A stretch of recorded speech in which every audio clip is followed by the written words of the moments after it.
Hello दोस्तों, नमस्कार। मैं अपने यूट्यूब चैनल में आप सभी का स्वागत करती हूँ। मेरा बेटा विवाह गीत अच्छा लगेगा तो लाइक कीजिएगा, सब्सक्राइब कीजिएगा और कमेंट में बताइएगा कैसा लगा मेरा गीत।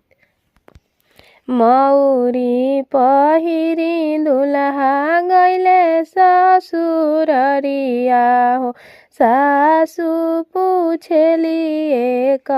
बात, सासु पूछेली एक बात, कैसन बारे दुल्हा हो पापा से चाचा हो, कैसन बारे छोट भाई, कैसन बारे तोहर छोटा भाई, कैसन बारे दुल्हा हो तोहर महनोइया, जिनी से शोभेला बरियात, जिनी से शोभेला बरियात, पीली पगरिया बंधले पापा से चाचा हो, छैला छबिला छोटा भाई,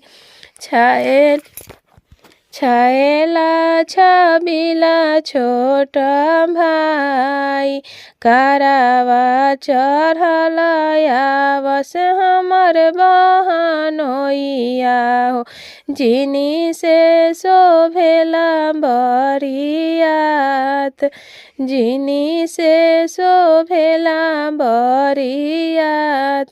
एतना बचन जब सुनली कवन सासु, मनहि मन मुसुकास, मनहि मन मुसुकास, विदा हम करब दुल्हा पापा से चाचा हो, विदा करब तोहर छोट भाई, विदा करब तोहर छोट भाई, एक नाही विदा करब तोहर महनोइया हो, जिनी से शोभेला बरियात,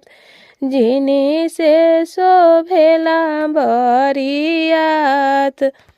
रोकिले हूँ मोरो सासु पापा से चाचा हो, रोकिले हूँ मोरे छोटा भाई, रोकिले हूँ मोरो छोटा भाई, एक नाही रोकी सासु हमर बहनोइया हो, बहिनी जो हता होई है बाट,